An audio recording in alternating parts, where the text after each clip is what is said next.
નમસ્કાર મિત્રો, શું તમે જાણો છો કે ચોમાસામાં પડતો અમુક વરસાદ સીધો અમૃત સમાન હોય છે? એક એવો વરસાદ જેને આપણા શાસ્ત્રોમાં તોલા સોના બરાબર એટલે કે સોના જેટલો કિંમતી ગણવામાં આવ્યો છે. આજે આપણે વાત કરીશું જાદુઈ મઘા નક્ષત્રના પાણી વિશે. જ્યારે સૂર્ય મઘા નક્ષત્રમાં પ્રવેશ કરે છે અને તે સમયગાળા દરમિયાન જે વરસાદ પડે છે તેને મઘા નક્ષત્રનો વરસાદ કહેવાય છે. આપણી એક લોકપ્રિય કહેવત છે, મઘા કે બરસે માતા કે પરસે.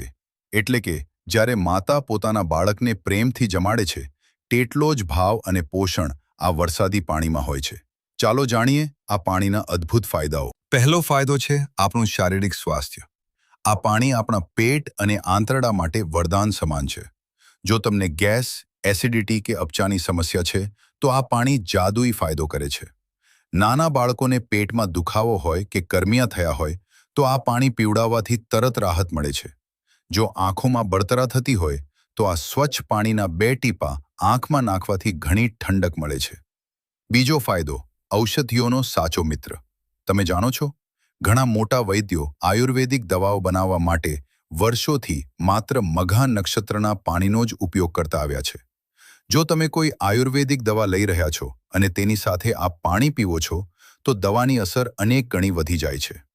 ત્રીજો ફાયદો, ધાર્મિક અને આધ્યાત્મિક મહત્વ. મઘા નક્ષત્રનું પાણી ગંગાજળ જેટલું જ પવિત્ર મનાય છે. ઘરમાં નકારાત્મક ઉર્જા દૂર કરવા માટે તમે તેનો છંટકાવ કરી શકો છો. આ ઉપરાંત શ્રાવણ માસમાં મહાદેવના શિવલિંગ પર અભિષેક કરવા કે શ્રીયંત્રની પૂજા કરવા માટે આ પાણી સર્વશ્રેષ્ઠ છે.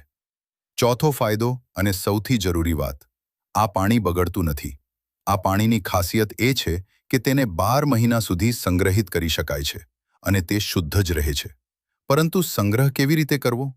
આ પાણીને સીધું આકાશમાંથી ખુલ્લા વાસણમાં ઝીલવાનું છે. તેને ક્યારેય હલકી ગુણવત્તાના પ્લાસ્ટિકમાં ન ભરવું. સંગ્રહ કરવા માટે સ્ટીલ, તાંબુ, પિત્તળ, કાચ કે ચાંદીના વાસણનો જ ઉપયોગ કરવો.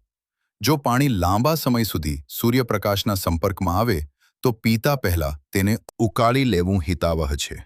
હવે તમને થશે કે આ વર્ષે મઘા નક્ષત્ર ક્યારે છે? તો નોંધી લેજો.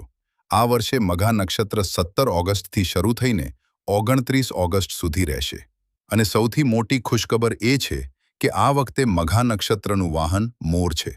આપણે સૌ જાણીએ છીએ કે મોરને વરસાદ કેટલો પ્રિય હોય છે. તેથી મોરનું વાહન હોવું એ આ સમયને વધુ શુભ અને ફળદાયી બનાવે છે.